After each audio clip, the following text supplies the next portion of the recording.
Hello, I'm Rick Gash, and today I'm going to guide you through completing the Function Report Adult for Social Security Disability. This form is typically sent to you after filing your initial application for disability benefits, and it plays a critical role in helping the Social Security Administration understand how your medical condition affects your ability to do day-to-day life and perform basic tasks. While we cannot complete the form for you, I'll walk you through each section and provide tips to help you complete it accurately so that Social Security gets a full picture of your limitations. To make things easier, we'll use Fred Flintstone as an example. Fred has multiple failed lumbar surgeries and has developed anxiety and depression as a result. He already filled out his form, and I'll show you step by step how to do the same. First, let's start with Section A, where you will enter your personal information. You'll need to provide your name, Social Security number, and your daytime phone number.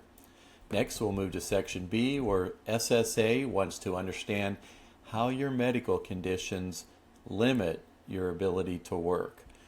Fred has detailed that his failed back surgeries cause chronic pain and mobility issues, making it hard to sit, stand, or lift heavy objects. His anxiety and depression also prevent him from concentrating, making decisions, and interacting with others. When filling out this section, make sure to explain in detail how your condition impacts your ability to work. For example, Fred's back pain makes it impossible for him to stand or sit for long periods, and his mental health conditions affect his ability to focus and complete tasks. In Section C, you'll describe a typical day from start to finish. Fred explained that due to his back pain, he wakes up late, takes pain medication, and spends most of his day alternating between sitting and lying down. He's unable to do basic household chores or prepare meals, and he relies heavily on his wife for help.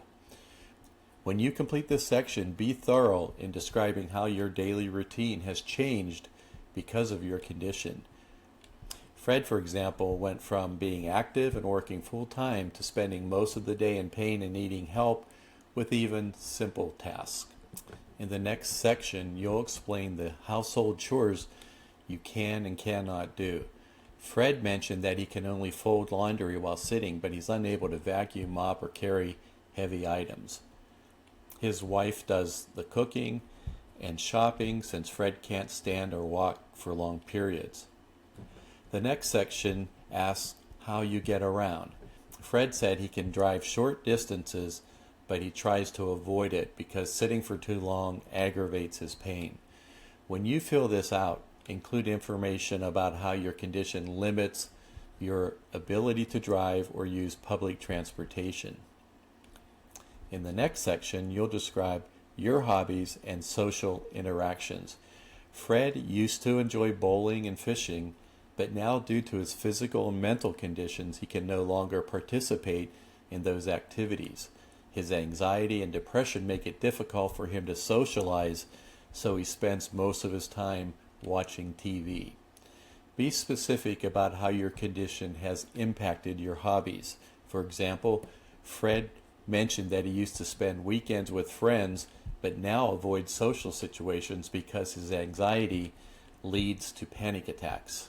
Next, we'll talk about changes in your physical abilities. Fred described his back pain limits his ability to lift, stand, walk, or sit.